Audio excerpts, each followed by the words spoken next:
Então, qualquer dúvida, mandem no chat.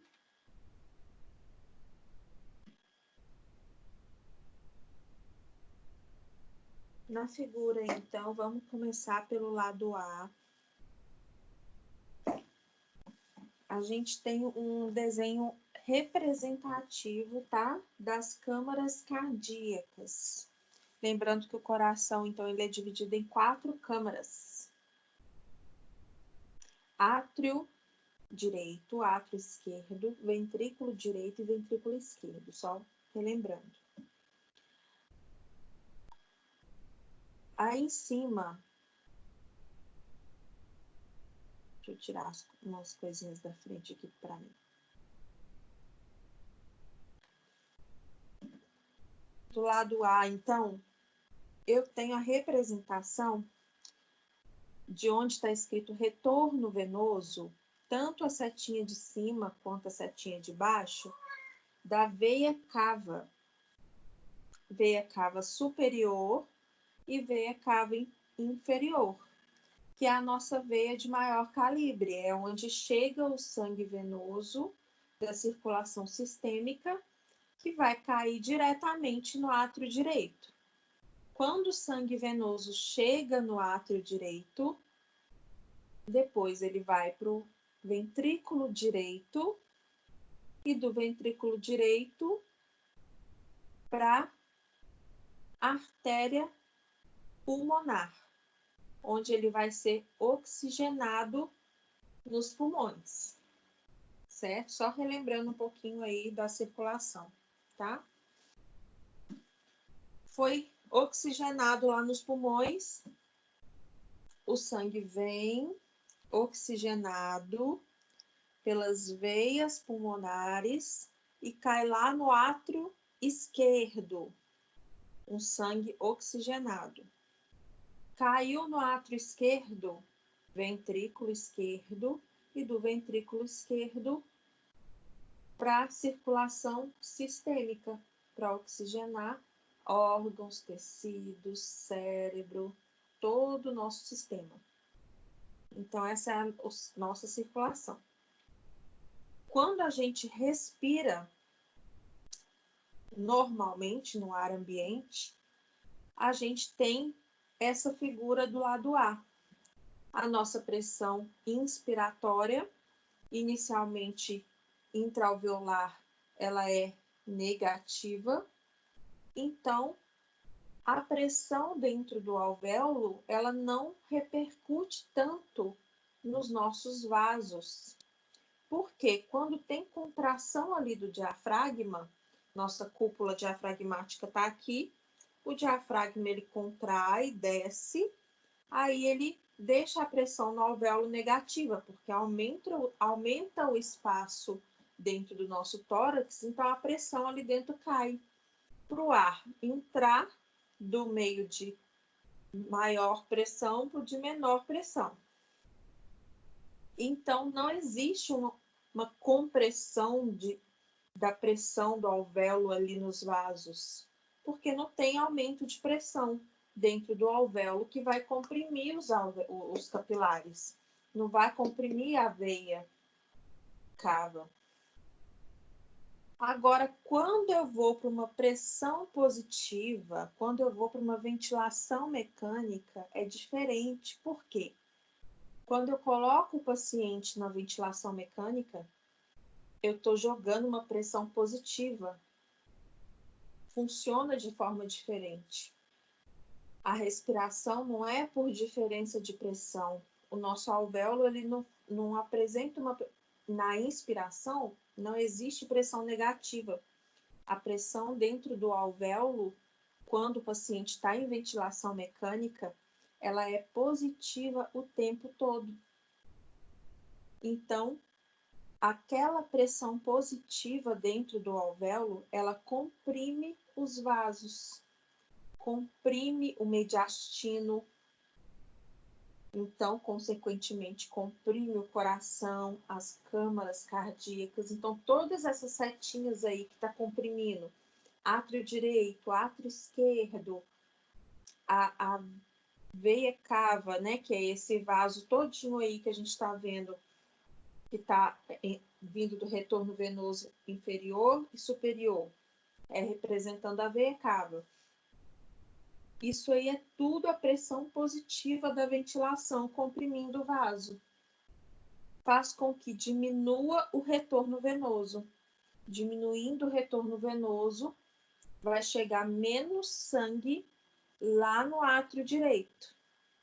Chegando menos sangue no átrio direito, vai menos sangue para o ventrículo direito, menos sangue para as artérias pulmonares, menos sangue vai para o pulmão ser oxigenado, menos sangue volta para o átrio esquerdo, menos sangue para o ventrículo esquerdo, então menos sangue é bombeado para o restante do corpo, onde vai oxigenar órgãos e tecidos.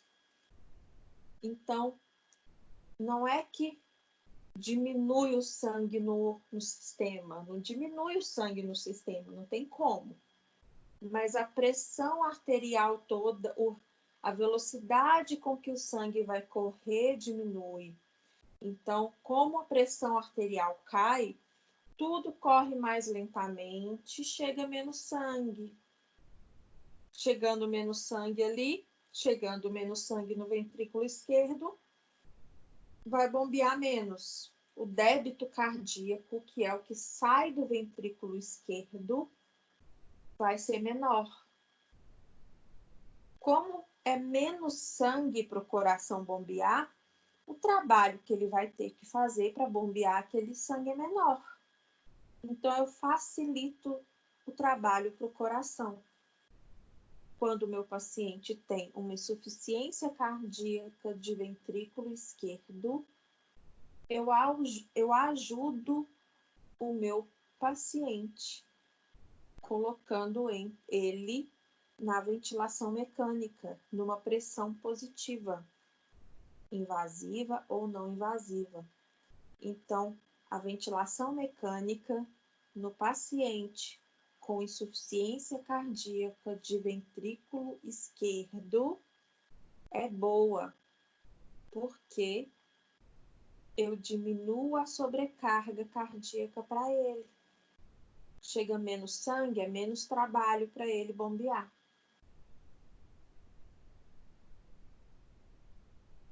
Eu não vou entrar em detalhes agora em questão de pacientes que têm insuficiência cardíaca de ventrículo direito, porque é mais complexo. Se a gente for falar sobre tromboembolismo pulmonar, algumas questões específicas da ventilação mecânica nesses casos, aí a gente fala. Mas é muita informação ao mesmo tempo, senão vocês vão ficar doidos. Guarda essa, anota essa, pra vocês raciocinarem em cima disso.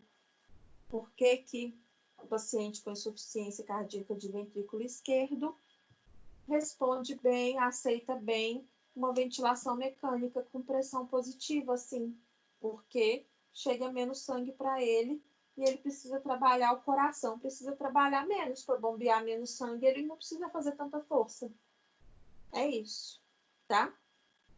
Então, em outros tipos de insuficiência cardíaca, é outro raciocínio. Vamos pensar, por enquanto, na insuficiência cardíaca de ventrículo esquerdo, tá?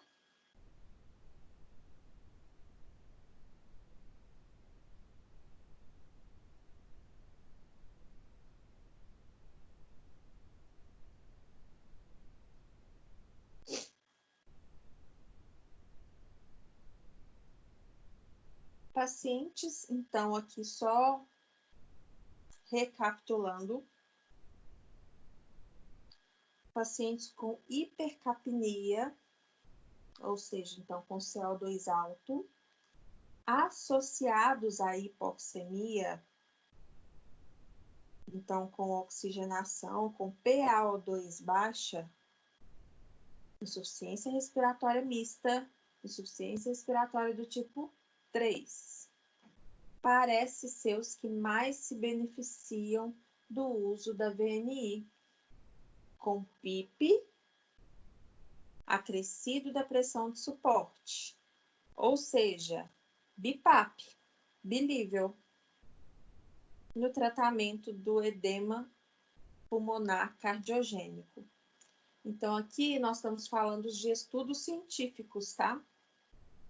Em estudos científicos, eles conseguiram mostrar que as ventilações mecânicas que usam 2 níveis de pressão, PIP mais a pressão de suporte, são as que os pacientes com edema agudo de pulmão respondem melhor. E com pressões, a PIP, que seria aquela pressão, então, que na expiração ela mantém o alvéolo aberto, fica lá contínua o tempo inteiro, em torno de 10 centímetros de água, parece ser o nível ideal de pressão que mais beneficia, de forma hemodinâmica, os pacientes com edema pulmonar cardiogênico, tanto no CPAP quanto no BIPAP, né? Quando é PIP com pressão de suporte. Então, em estudos que compararam os 2 tipos de ventilação, CPAP, que só tem um tipo de pressão, que é a PIP, vamos lembrar. O sol que bateu aqui agora. Peraí.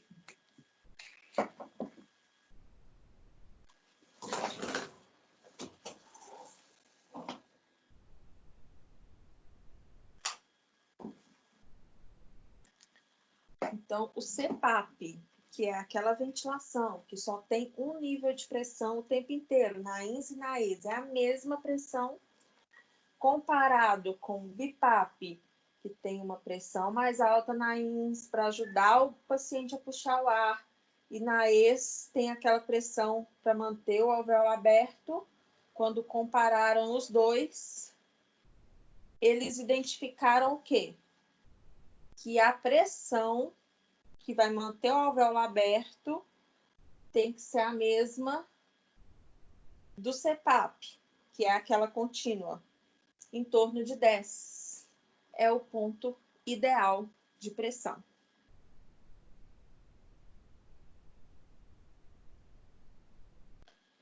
Devido ao alto risco de falência da VNI e, consequentemente, necessidade de intubação, nos pacientes com, então, risco de insuficiência respiratória hipoxêmica, devem receber VNI, onde existam facilidades para vigilância, monitorização, intubação traqueal e ventilação invasiva. Todos os pacientes, independente do tipo de insuficiência respiratória, devem ter vigilância contínua.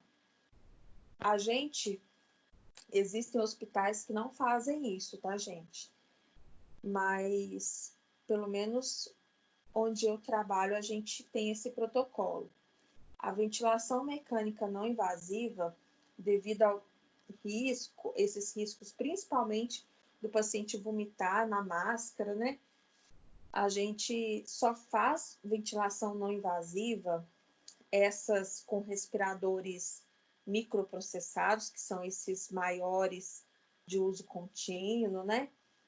Só faz nos pacientes que estão com insuficiência respiratória com monitorização contínua, com equipe o tempo inteiro monitorizando. Como que é isso?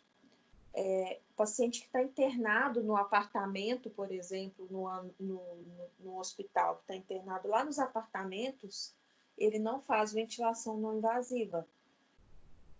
Ele só faz se o paciente está precisando de ventilação não invasiva, se ele está em insuficiência respiratória, ele tem que ser levado para a UTI para poder fazer a ventilação não invasiva com monitorização contínua e com uma equipe o tempo inteiro monitorizando. Mas existem hospitais que fazem VNI com o paciente no apartamento. Não é o ideal, porque não fica um profissional dentro do quarto, no apartamento, monitorizando aquele paciente o tempo inteiro.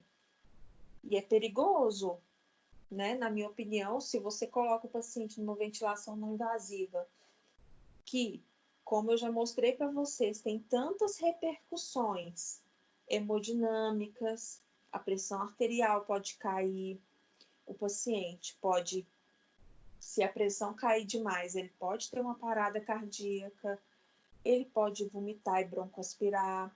A gente vai deixar esse tipo de monitorização na mão de um acompanhante lá no quarto? É muito complexo isso.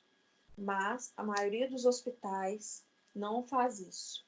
Levam sempre o paciente para a UTI para poder fazer a ventilação não invasiva na UTI.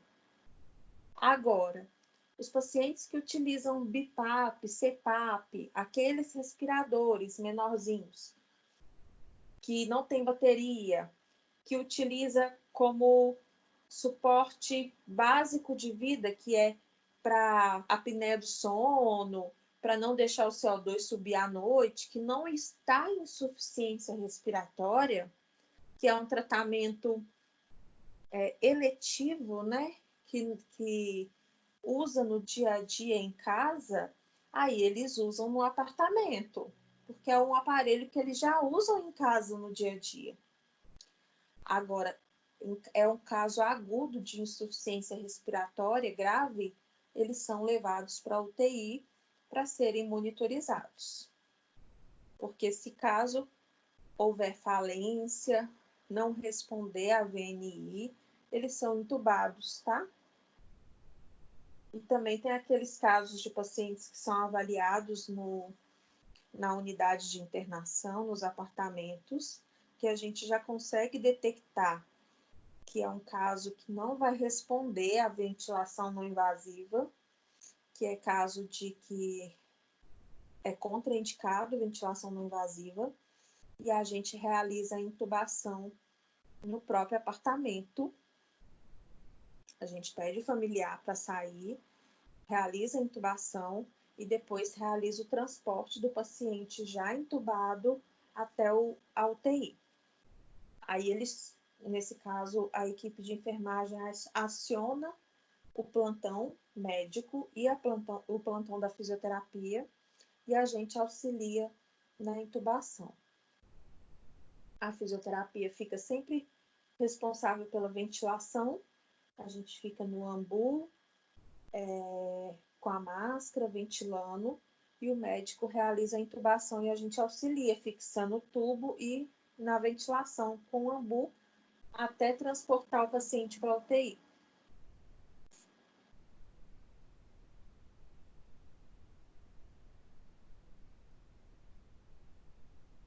A Carla conversou comigo, estava doida para eu poder planejar uma visita de vocês no hospital. Mas neste momento agora é impossível, infelizmente. Mas a gente já estava combinando tudo para poder levar vocês lá no Madre, na UTI.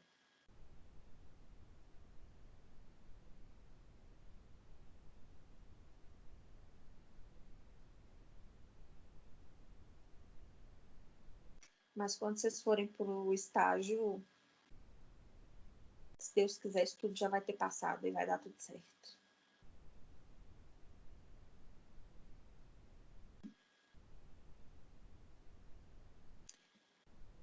Indicações para ventilação invasiva, então.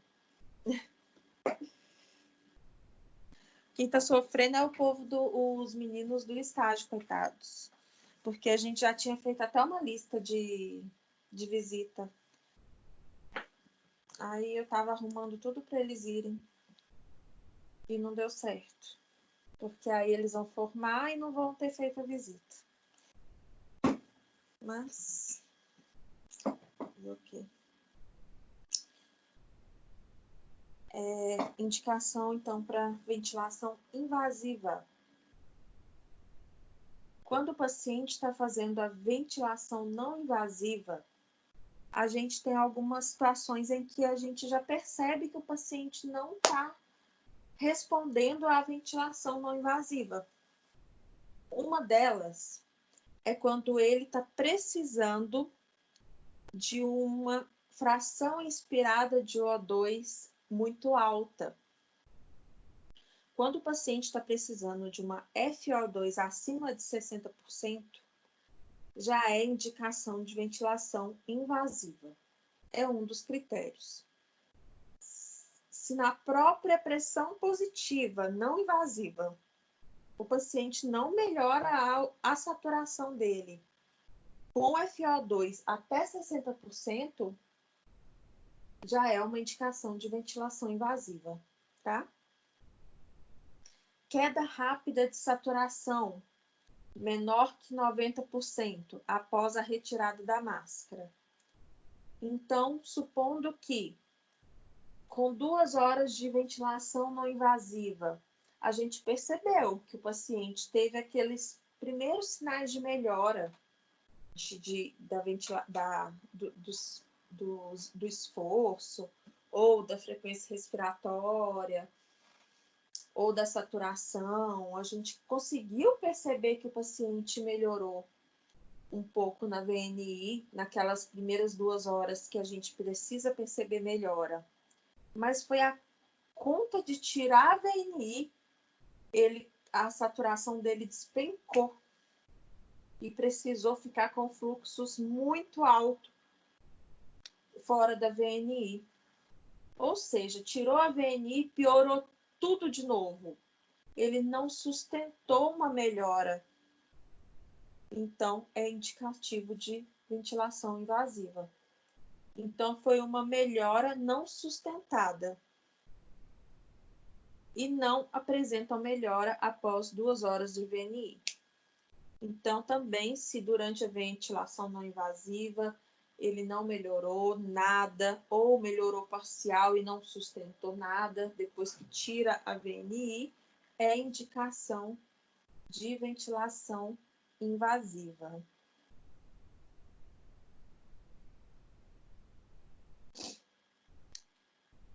Aí a gente tem aqui um esqueminha. Só um minutinho.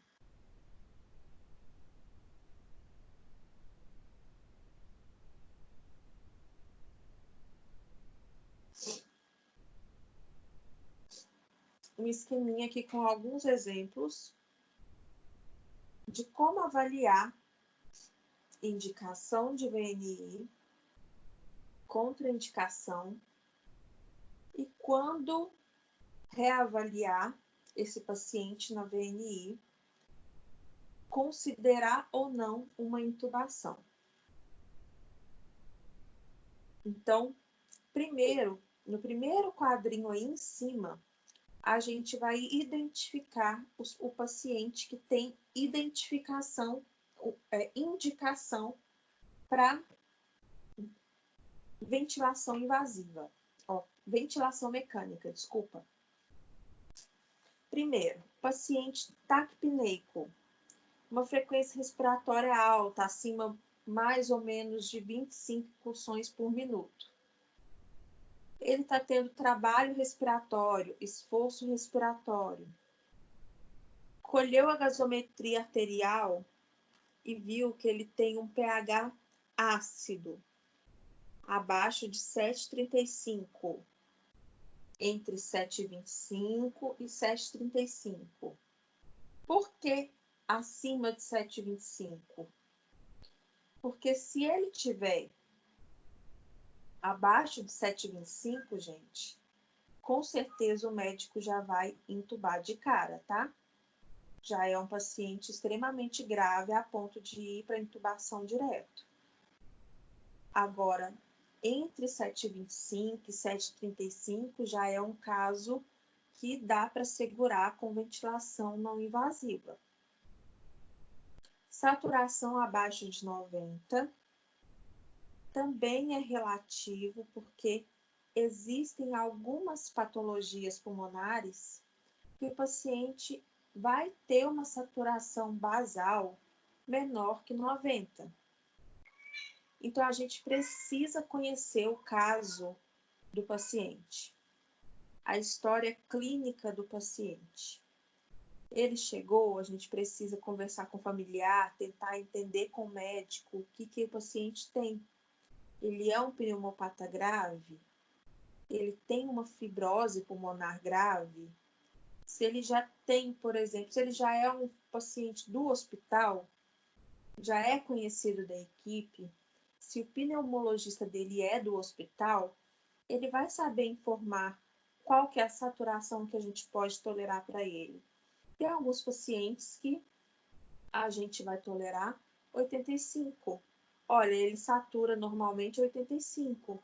Então, a gente não precisa assustar com essa saturação. Mas aí, a saturação basal dele é 85 e ele chegou saturando 75. Aí tem alguma coisa errada acontecendo.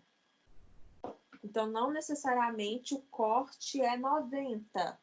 Depende do que o paciente tem, tá? FO2 acima de 30 para saturar o que o paciente satura normalmente, tá? Então, se o paciente a gente já descobriu qual que é a saturação basal dele e ele está precisando de níveis de oxigênio acima de 30% para poder saturar aquilo que ele satura basal, tá? Aí, o que vai contraindicar ou não a VNI? O que contraindica? Agitação. Tem pacientes muito agitados, confusos, que a gente não vai conseguir adaptar a máscara, não adianta. Se o paciente estiver com um nível de confusão mental muito alto, ou ele tiver um Alzheimer, estiver muito agressivo, a gente não consegue adaptar, não tem como. O Glasgow baixo também, aquela escala de coma de Glasgow muito baixa, a gente não consegue, a não ser, salvo as situações em que for devido ao nível de CO2 alto, tosse ineficaz e obstrução de via aérea. Eu vou falar dos dois juntos, porque um tem relação com o outro, um está associado ao outro. Os pacientes que têm muita secreção na via aérea, se a gente não realiza a higiene brônquica, a aspiração da via aérea, não resolve isso, como que a gente vai colocar um paciente que está lotado de secreção, com a via aérea toda obstruída de secreção, numa VNI? Como que o paciente vai ventilar bem se ele está com a via aérea completamente lotada de secreção, se o problema dele é secreção, é obstrução de via aérea? Então, nesse caso, a solução dele não é ventilar, é desobstruir a via aérea.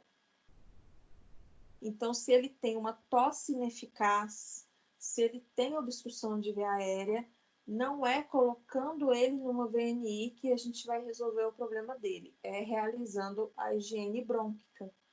Se ele tem a tosse ineficaz, a gente precisa realizar a aspiração naso-oro-faríngea com a sonda, tá? Distensão abdominal é uma contraindicação porque a gente não sabe a causa dessa distensão abdominal. O paciente ele pode estar apresentando algum sangramento, ele pode ter algum comprometimento abdominal no estômago ou no esôfago, alguma coisa mais grave que contraindique a pressão positiva naquele momento. Então, se ele tem uma distensão abdominal, um abdômen globoso, agudo, a gente precisa esperar o médico identificar a causa dessa distensão abdominal, Quando ele identificar e ver que não é nada que contraindique a VNI, aí a gente pode colocar. E por que a distensão abdominal causa insuficiência respiratória? Alguém consegue pensar nisso e me responder? Por que a distensão abdominal pode causar uma insuficiência respiratória? Vou colocar o fone aqui.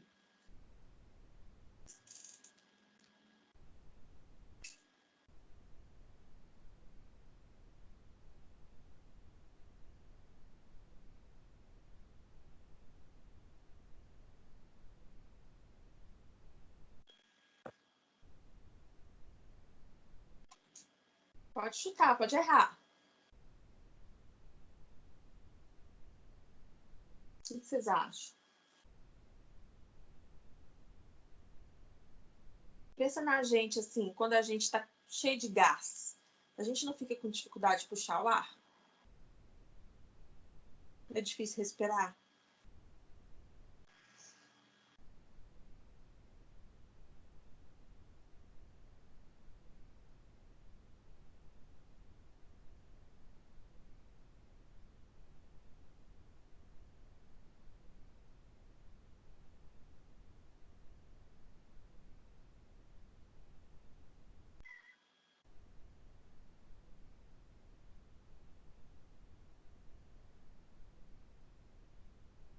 Ó,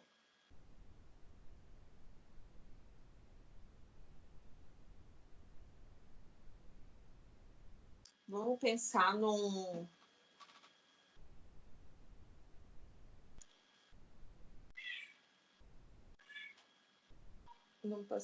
Não, agora eu ouvi no fone aqui, tô vendo. Cada miado da minha gata é um... Vocês escutam tudo, né? Vamos pensar num paciente. Acontece com muita frequência, viu, gente? Um paciente que não evacua há 6 dias. Por incrível que pareça, tem gente que fica assim, viu, gente? 6 dias sem evacuar e não faz nada. Fica-se 6 dias sem evacuar e não vai no hospital, não. Aí chega lá no hospital com esforço respiratório. Quando ele chega lá no pronto atendimento, tá com a barriga gigante, com a distensão abdominal.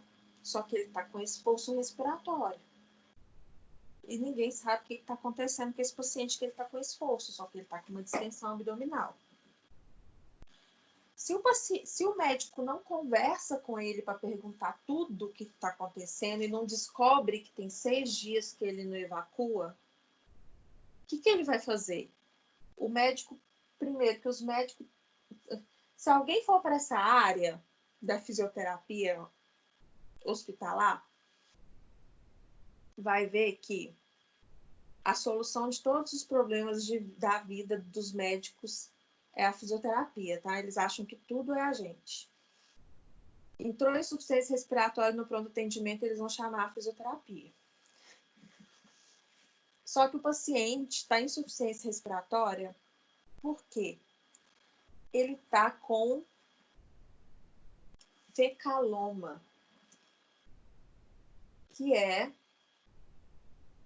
fezes endurecida, causando uma obstrução intestinal, que impediu ele de ir ao banheiro e ficou esse tempo todo sem conseguir evacuar e foi causando uma distensão abdominal. Quando a gente tem qualquer situação que cause uma distensão abdominal, o aumento da pressão abdominal não vai deixar o quê? O diafragma contrair, porque tem aumento da pressão abdominal aqui embaixo. Não deixa a cúpula diafragmática descer. Então, consequentemente, o pulmão não consegue expandir.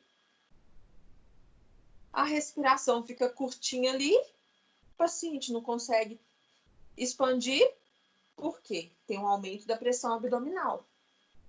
aí ele começa a ter esforço respiratório, cansaço, dispneia, aumento da frequência respiratória.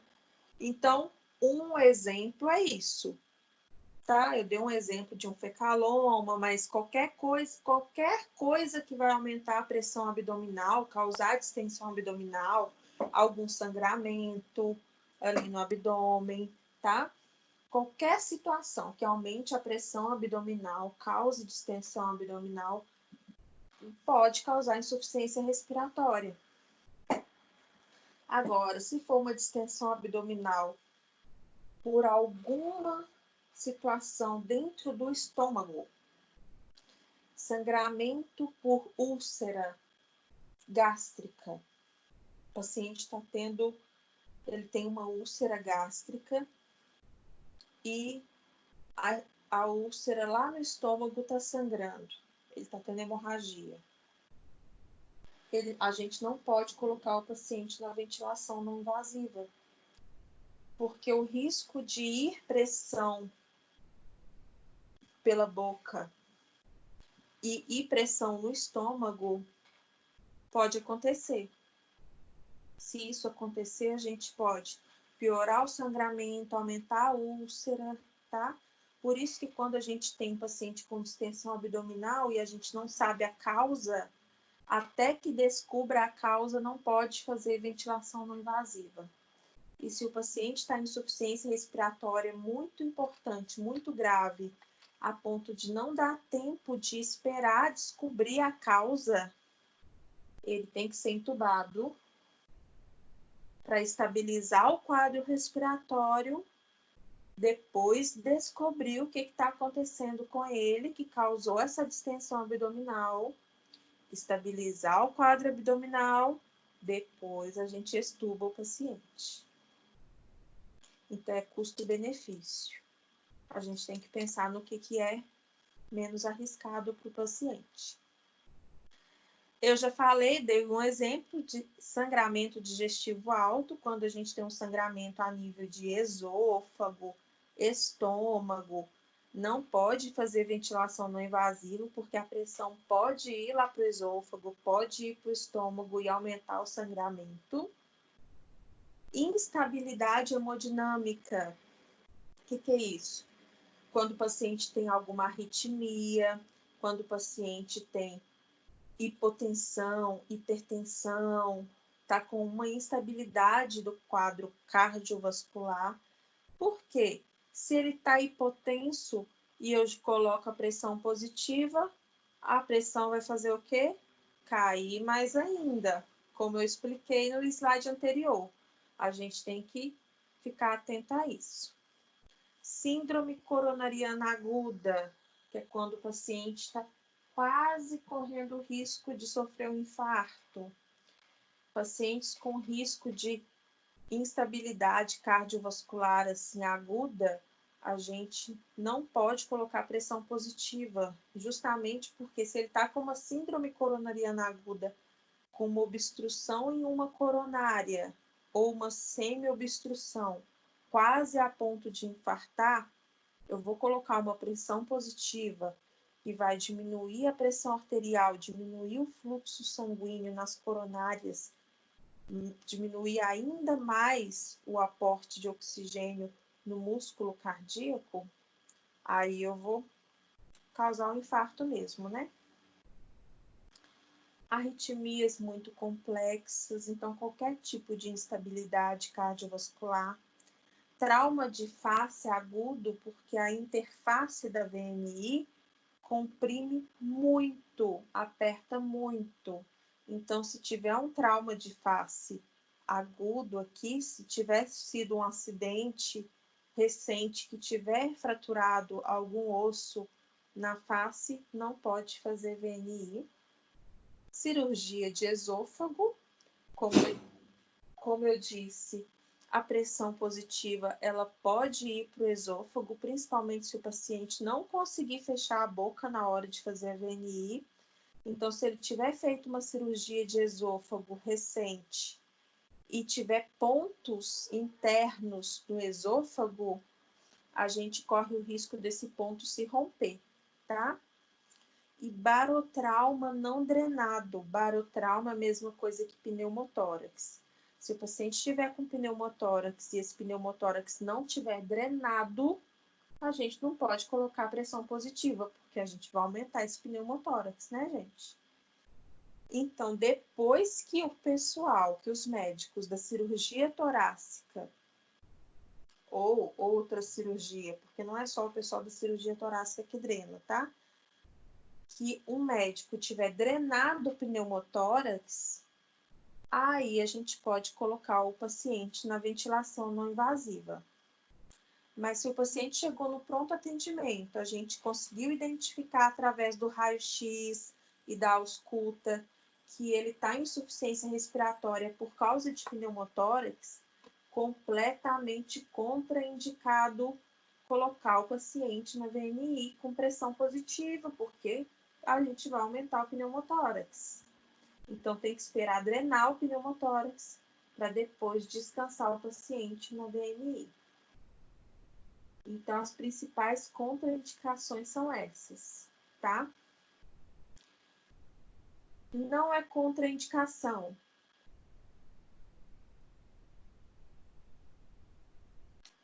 DPOC agudizado. Então, doença pulmonar obstrutiva crônica, quando tiver agudizada, completamente indicado, porque principalmente quando o paciente com DPOC, ele agudiza a doença, a principal situação é o CO2 subir. E a gente já viu que uma das melhores respostas da VNI é lavar o CO2, é aumentar a ventilação alveolar, aumentar a eliminação do CO2. Então, responde muito bem a VNI o paciente com DPOC agudizado ou DPOC exacerbado, tá? E existem alguns parâmetros da ventilação que a Sociedade Brasileira de Ventilação Mecânica, eles indicam, tá? Que é o modo BIPAP. Eles indicam mais. O segundo aí é o edema agudo de pulmão, que a gente já falou. Em casos de paciente com insuficiência cardíaca, que descompensa e não consegue ejetar completamente o sangue, aí acaba retornando o sangue para o pulmão. A melhor, ele é indicado, né? Tanto o modo CPAP quanto o modo BIPAP, desde que as pressões sejam em torno de 10. É o que eles conseguiram identificar nos estudos científicos aí. Então, a gente usa PIP ou CPAP em torno de 10 nos pacientes que têm edema agudo de pulmão. Hipoxemia, então os pacientes que chegam com insuficiência respiratória do tipo 1, puramente, só hipoxêmicos, também é super indicado a ventilação não invasiva. Nesses casos, eles perceberam que o modo BIPAP, pressão de suporte mais PIP, é o mais indicado. E em pós-operatórios também a gente utiliza ventilações não invasivas, principalmente, gente, pós-operatórios de cirurgias cardíacas. Pós-operatórios de cirurgias cardíacas abertas, né? Grandes cirurgias cardíacas onde os pacientes vão para a circulação extracorpórea, em que eles ficam com o pulmão sem ventilação, param a ventilação completamente, eles têm grande risco de terem atelectasia. A gente usa muito a VNI no pós-operatório para reverter essas atelectasias que podem acontecer no pós-operatório, tá?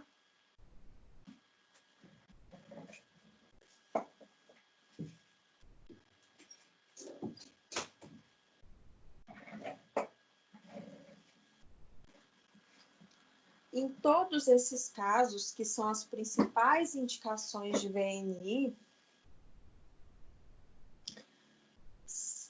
todos esses e em outras situações, mesmo que sejam as principais indicações, caso os pacientes não respondam em 2 horas, né, de VNI,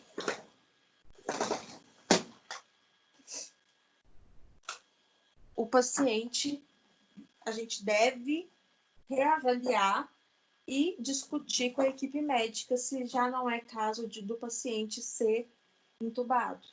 Então, se ele tiver ou uma piora, ou se ele não responder à VNI, já deve-se considerar uma intubação.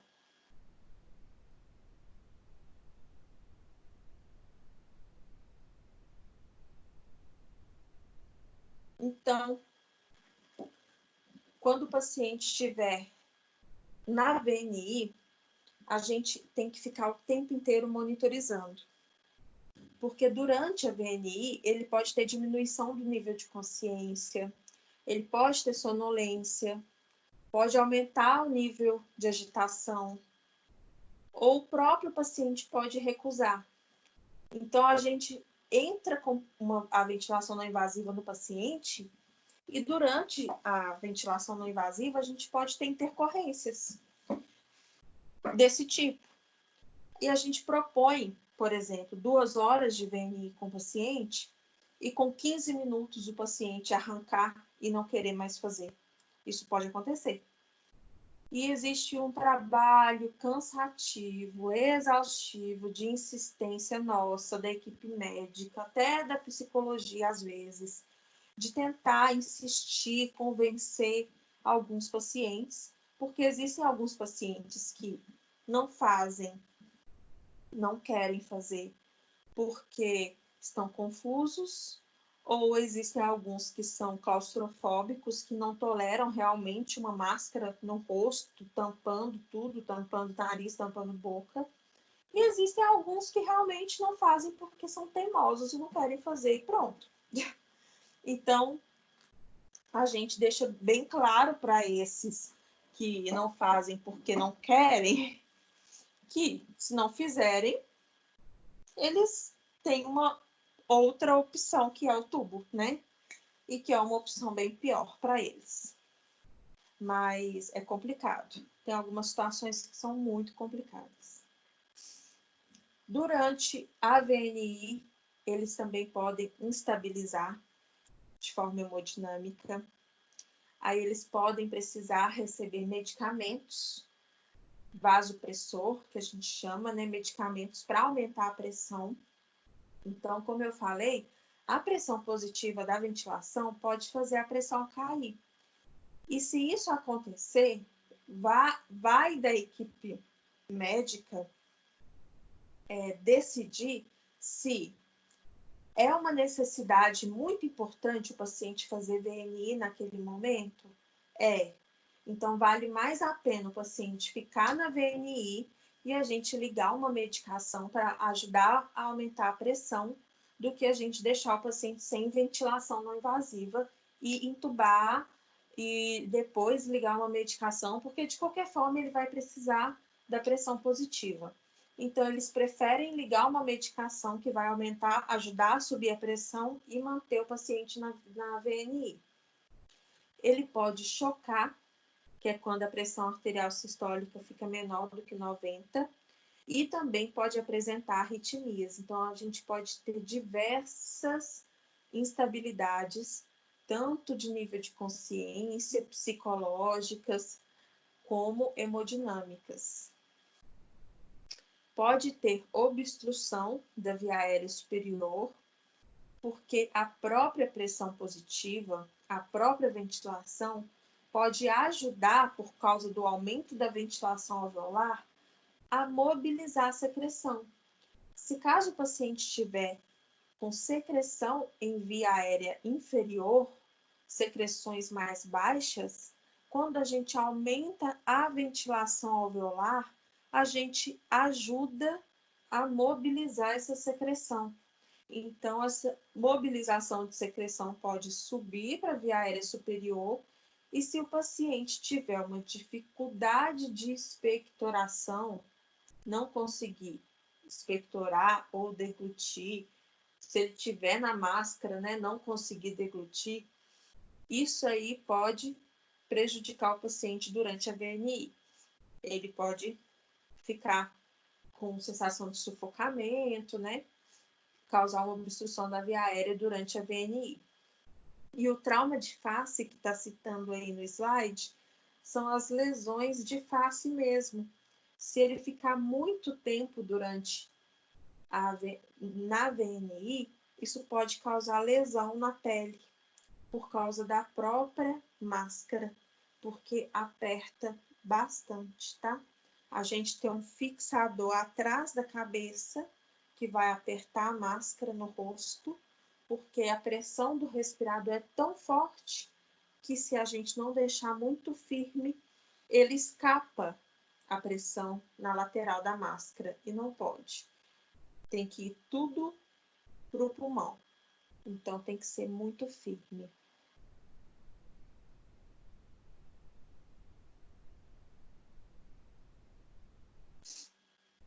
A gente tem que observar se o tratamento está sendo adequado, tanto o tratamento da nossa parte, que no caso seria a ventilação mecânica não invasiva e invasiva, e também a parte medicamentosa. Se a parte medicamentosa que vai auxiliar na ventilação do paciente está sendo administrada. Então, a gente, querendo ou não, a gente não pode interferir na conduta médica, na conduta da enfermagem, mas a gente é responsável por checar e observar se o que está prescrito pelo médico está sendo feito, está sendo administrado, ou se há necessidade de alguma modificação. E considerar se há necessidade de alteração de alguma conduta da fisioterapia também. Como assim? A gente pode chegar para avaliar um paciente e detectar que ele está na ausculta com sibilos. E isso é um sinal de broncoespasmo. Quando a gente vai ver na prescrição médica, a gente percebe que o paciente ele tem prescrito já medicação broncodilatadora. E quando a gente pergunta para a enfermagem, a gente olha no relógio, tá lá, são 16h30 da tarde, e a medicação estava para ser administrada às 16 horas. A gente pergunta para a enfermagem, foi administrado o broncodilatador das 16 horas?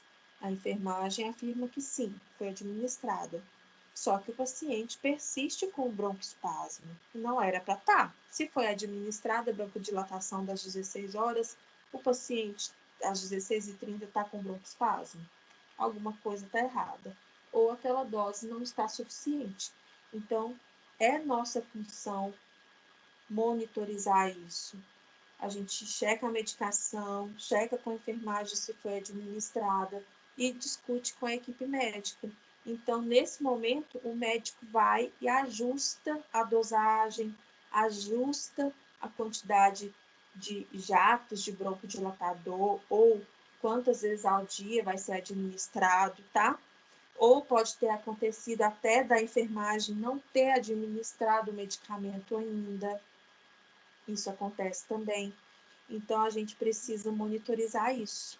Quando a gente avalia o paciente e percebe alguma alteração de ausculta, hemodinâmica, e olha na prescrição medicações relacionadas àquilo, a gente pode checar e discutir com a equipe de enfermagem, a equipe médica, medicações que vão auxiliar no nosso atendimento, no nosso tratamento junto ao paciente, tá? E considerar a necessidade de fisioterapia respiratória é uma situação em que a gente também é capaz de determinar junto com a equipe médica e sozinhos também. Só que a gente sozinho, hoje em dia, infelizmente, não temos autonomia de prescrever a fisioterapia sem o pedido médico. Infelizmente, ainda não chegamos nesse nível dentro do hospital.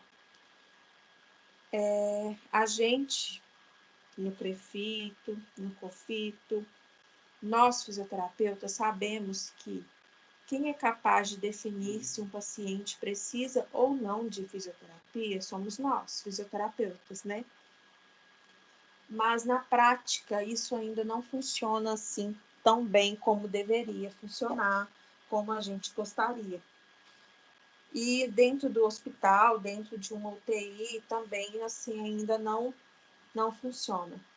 Então, ainda precisa-se ser prescrito fisioterapia, né, pela equipe médica dentro do hospital.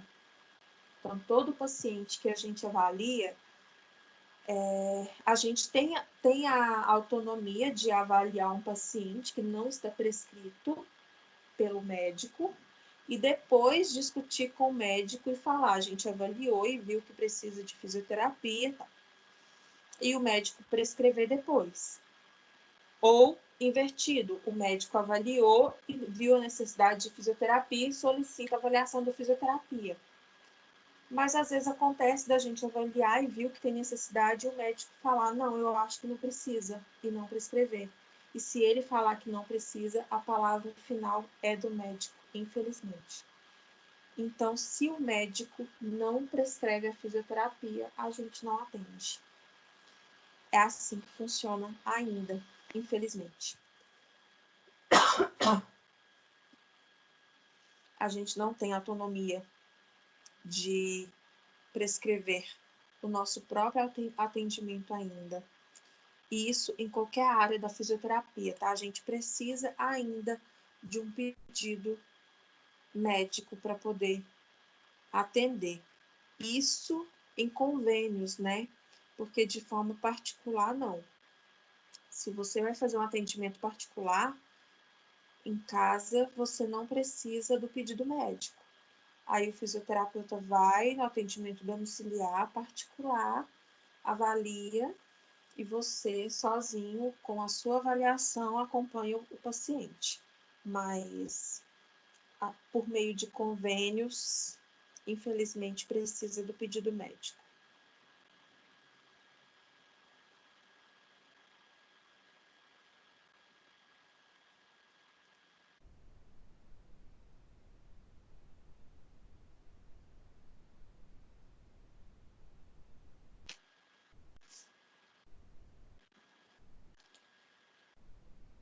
A gente também, gente,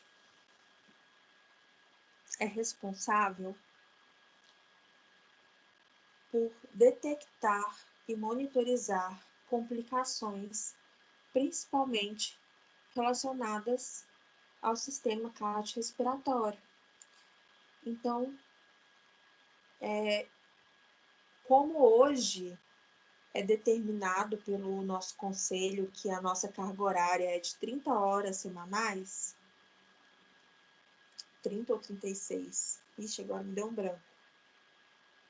Não sei se é 30 ou 36, viu? Acho que são 36.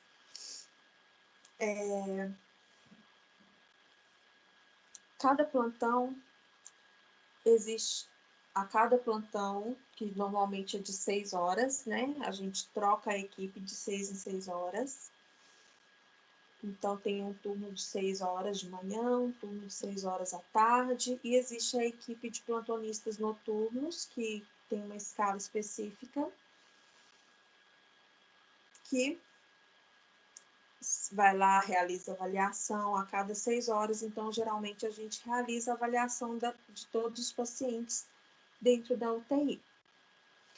A gente sempre vai realizar a avaliação cardiorrespiratória.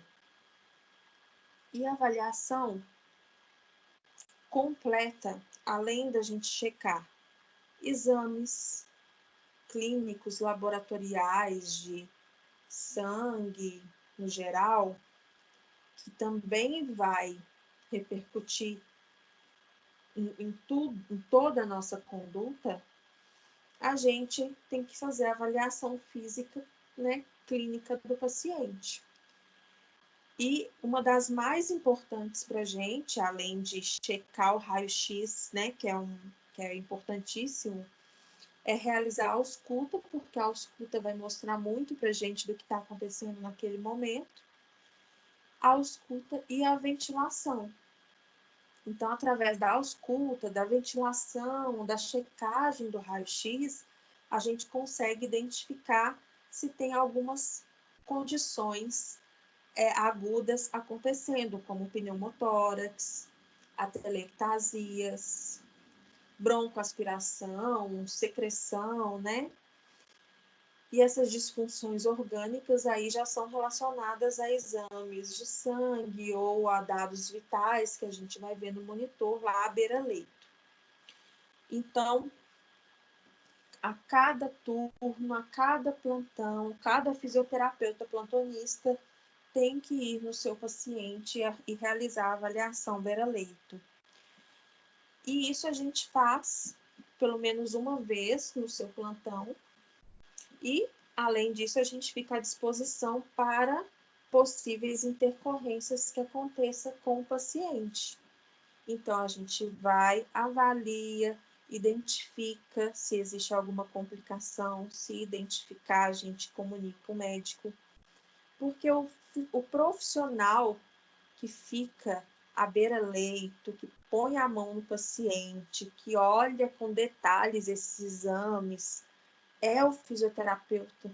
Muitas vezes, quem mostra um pneumotórax, quem mostra uma telectasia, quem identifica uma telectasia, uma queda de saturação rápida, assim, para o médico, é o fisioterapeuta. O médico, ele fica um plantão, às vezes, de 12 horas ali, e ele passa para ver o paciente uma vez e não percebe certas coisas. Então, às vezes, muitas vezes, é a gente que identifica muitas alterações que acontecem com o paciente e mostra para o médico. Então, quando a gente identifica um pneumotórax, a gente comunica o médico, aí o médico chama o médico responsável que vai vir drenar o pneumotórax, tá? E se isso não é feito de forma rápida, o paciente pode ter uma parada cardiorrespiratória.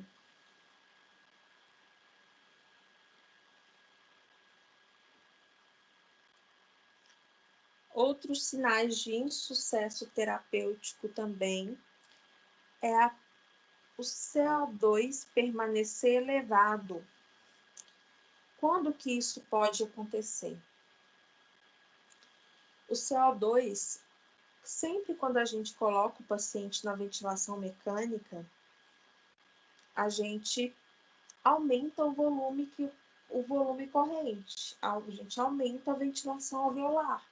Então, espera-se que, tanto na ventilação não invasiva quanto na ventilação invasiva, espera-se que o paciente lave CO2, porque a gente está aumentando o volume minuto, né? Mas se o paciente está permanecendo com CO2 elevado, mesmo na VNI, ou mesmo na ventilação invasiva, alguma coisa não está funcionando. E a gente precisa identificar o que é que não está funcionando ali. O que pode não estar funcionando quando o paciente está em ventilação mecânica, invasiva ou não invasiva, que está fazendo com que o CO2 dele está permanecendo alto? Muito escape de ar pode ser um dos motivos. Se está vazando muito ar na lateral da máscara, não está entrando ar para o paciente. então ele não está lavando CO2. Se não está indo ar para ele, a ventilação alveolar dele não está aumentando. Então está tendo escape. É um dos motivos. Como que a gente resolve isso? Ajustando a máscara. Se precisar, trocar o tipo de interface, porque às vezes aquela interface que a gente está usando não é a mais adequada, não é a que mais vai encaixar no rosto daquele paciente. Às vezes a gente acha que aquela Total Face vai ser a perfeita, a melhor, que mais vai encaixar em qualquer paciente. E não é. Tem alguns pacientes que são tão emagrecidos, que eles têm essa região do rosto aqui, ó, do lado do olho, tão funda, que essa Total Face, ela vaza muito aqui, ó. Não adianta, gente. A gente coloca ela, enche aqui de gazinho, ó, pra ver se veda. Não veda, vaza tudo aqui. De tão emagrecido que eles são. Aí não adianta, a gente tem que colocar a outra, que é uma de coxim que a gente põe, que pega só nariz e boca. Ela é pior porque corre o risco de machucar o nariz? Nesse caso, sim. Mas, ao mesmo tempo, ela vai vedar melhor nesses pacientes e ele vai ventilar melhor. Então, tem alguns pacientes que a interface vai influenciar na ventilação. Então, se a gente não usar a interface adequada, a ventilação não vai funcionar. Checar se tem escape aéreo nas conexões. Então, se nas conexões do circuito está tendo vazamento, se tem algum furo no circuito, ou está trincado alguma parte dele, qualquer vazamento que tiver, não vai permitir que o paciente lave o CO2 que precisa. O CO2 vai permanecer aumentado. Está tendo reinalação, tem que checar a válvula expiratória para ver se está tendo obstrução da válvula exalatória, porque se não tiver exalando o suficiente, não vai lavar o CO2. E pode ser que precise aumentar o EPAP ou a PIP, que é a mesma coisa, tá? EPAP ou PIP, mesma coisa. Por que que às vezes precisa aumentar? Porque se a gente coloca uma PIP insuficiente, às vezes a gente não abre a via aérea suficiente para o ar sair e acaba permanecendo colabado algumas partes e o paciente permanece aprisionando o ar. Então, às vezes, a gente precisa achar a PIP ideal para o paciente exalar. Outro motivo que pode estar causando dificuldade do paciente estar exalando. O paciente está sincronizado com o respirador? A sincronia é um grande motivo, é uma grande dificuldade de falência na ventilação não invasiva. Porque se o paciente não sincroniza com o respirador, se a gente não ajusta os parâmetros de forma adequada, ele não vai ventilar bem e ele não vai melhorar esforço, oxigenação e ventilação para melhorar, para lavar o CO2 que precisa ou para resolver o problema que foi o motivo da causa dele ter ido para a ventilação não invasiva. Então, é função nossa ajustar os parâmetros da melhor forma possível para que o paciente consiga ventilar bem para resolver o problema que causou a ida dele para a ventilação mecânica. Então, sincronia paciente-ventilador é extremamente importante para que ele consiga lavar o CO2, para que ele consiga oxigenar bem. O paciente também precisa ter uma frequência respiratória bem programada e uma relação ins-ex também bem programada. Aí vai depender do modo ventilatório que a gente programar. Eu estou falando de ajuste de frequência respiratória, mas eu só vou ajustar a frequência respiratória se eu programar meu paciente no modo ventilatório controlado, né? Porque se eu colocar o paciente no modo ventilatório espontâneo, eu não programo frequência respiratória. Se o modo é espontâneo, a frequência respiratória vai ser a frequência que o paciente estiver respirando. Então, se eu programo no modo assisto controlado ou no modo controlado, aí eu vou programar uma frequência para garantir que o meu paciente tem uma frequência. Vai que ele faz uma apneia, que ele tem uma apneia do sono e faça pausas. Aí o modo respiratório vai garantir que ele tenha uma frequência.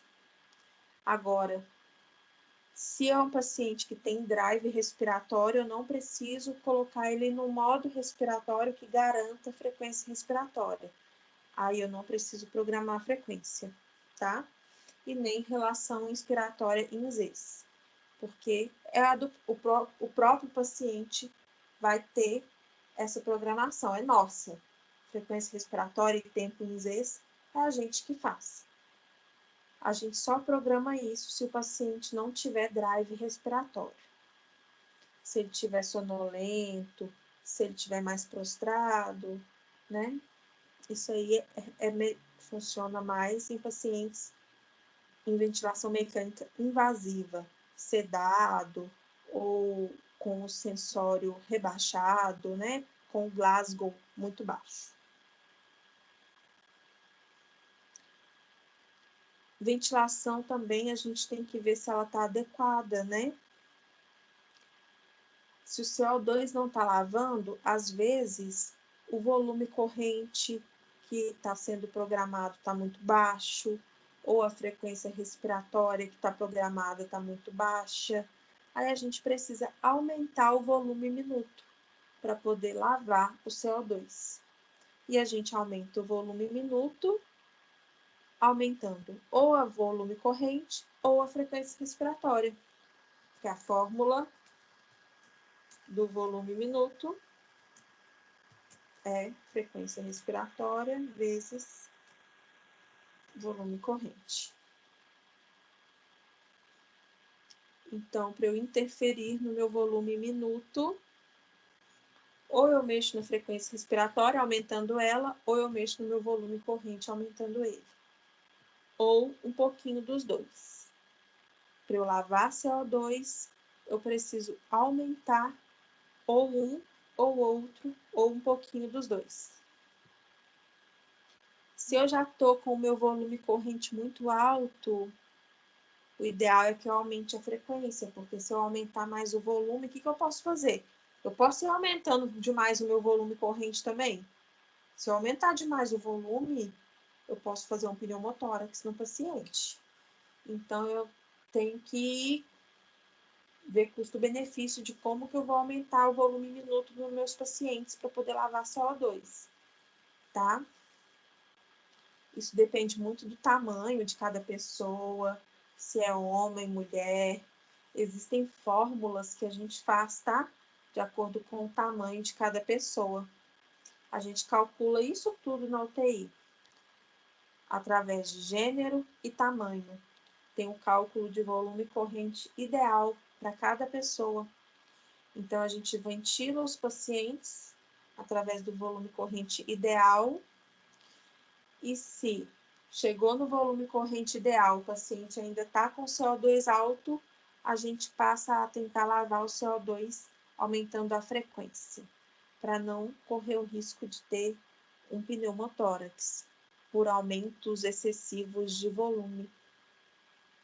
Então, a gente tem fórmulas para poder calcular o volume corrente ideal de cada um. A gente não pode ir aumentando o volume assim empiricamente, exageradamente, até a Deus dará. A gente tem um limite, cada pulmão consegue um determinado limite de volume. Então, existem fórmulas para cada tamanho de pessoa e gênero que a gente usa para calcular qual que é o volume certo para cada pessoa. Então, quando a gente está ventilando os pacientes, a gente calcula. Aí a gente calcula, como é difícil medir a altura das pessoas na cama, porque pode influenciar, né? A forma como está deitado e tal, a gente mede através do tamanho do braço. Fúrcula external, abre o braço até dedo médio. É uma fórmula que é utilizada até para fazer espirometria. Aí a gente joga numa tabela e consegue calcular o volume corrente ideal de cada paciente.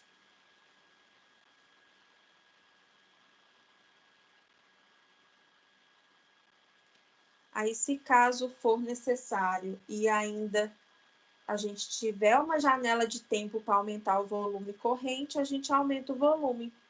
Se o paciente estiver no modo ventilatório que não tiver programado a volume, tiver programada a pressão, quando a gente aumenta a pressão, a gente aumenta o volume automaticamente, porque quanto mais pressão a gente dá, mais ajuda a gente dá para o paciente puxar o ar. Então, quando a gente aumenta o IPAP ou aumenta a pressão de suporte, pressão inspiratória, quando eu falo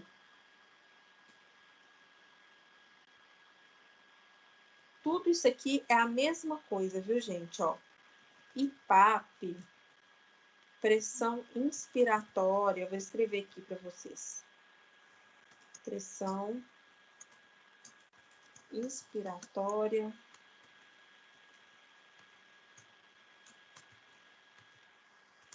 E pressão de suporte.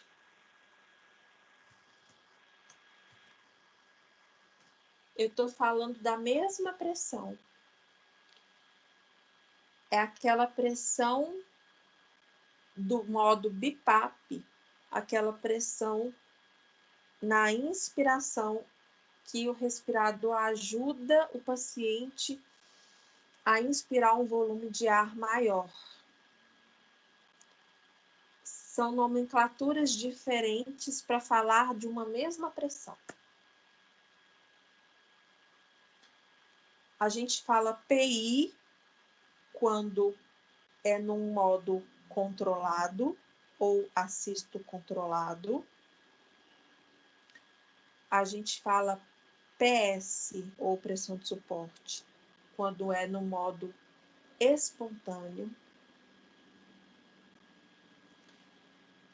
E a gente fala IPAP quando a gente está falando daqueles respiradores portáteis de uso domiciliar por poucas horas no dia, BIPAP. Então, é só a forma como a gente usa para falar de uma mesma pressão, mas é tudo a mesma coisa. IPAP, PI, pressão de suporte, é a mesma pressão. É só para confundir vocês, né? E EPAP e PIP também é a mesma coisa. Também são duas formas de falar da mesma pressão. É aquela pressão contínua que vai ficar o tempo todo na hora que o paciente for expirar, que ela fica para manter o alvéolo aberto. Na ex. A gente fala EPAP nos respiradores portáteis, quando o paciente vai usar para dormir, aqueles que são usados poucas horas no dia, e fala PIP nos respiradores multiprocessados, quando for usar num respirador dentro de uma UTI. Então, quando eu falo IPAP, eu falo EPAP. O IPAP, ele anda junto com o EPAP. E quando eu falo PI, PS, eu falo PIP junto. Geralmente é assim, tá?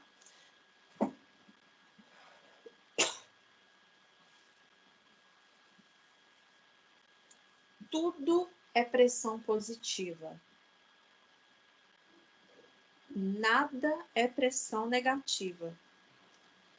Eu dei uma pergunta dessa naqueles exercícios que a gente fez, lembra? Teve gente que errou, a maioria, na verdade. Não existe ventilação mecânica por pressão negativa. Pressão negativa seria eu sugando aqui, ó. Não existe. A pressão negativa é a pressão que a gente usa para aspirar a secreção. Então, pensa, não existe isso. Não existe pressão, ventilação que puxa o ar de dentro do pulmão. Não existe. O tempo inteiro, ventilação mecânica é pressão positiva. Tanto na INS quanto na ES. A diferença é que na INS a pressão é mais alta, na ES diminui a pressão, mas mantém uma pressão positiva para manter o alvéolo aberto o tempo inteiro. INS manda mais pressão, ES menos pressão, mas continua positiva, tá? Então, na ventilação mecânica, a pressão é o tempo inteiro positiva.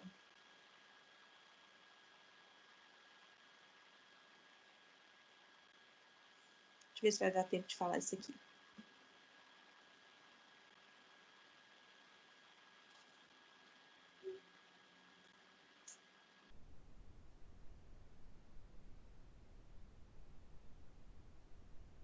Não, vou parar aqui. Porque eu falo demais.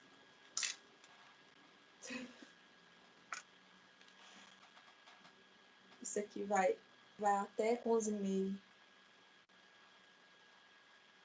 Se eu começar a falar isso aqui.